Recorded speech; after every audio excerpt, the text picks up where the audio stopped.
A prema jednoj predaji, braćo i sestre, ima u Kur'anu, spominju se neki ashabul a'raf, ljudi sa zidina. I upitali su poslanika, alejhi selam, ko su ti ljudi, Božji poslaniče? I pazite šta poslanik, alejhi selam, kaže. Naime, između dženeta i džehennema ima veliki zid neki. I nekakvi ljudi će se naći na tom zidu, na tim zidinama.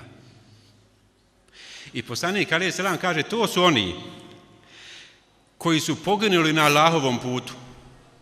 Boreći se na Allahovom putu, poginuli kao šehidi, braćo. I taj njihov šehadet ne da im da odu u džehennem.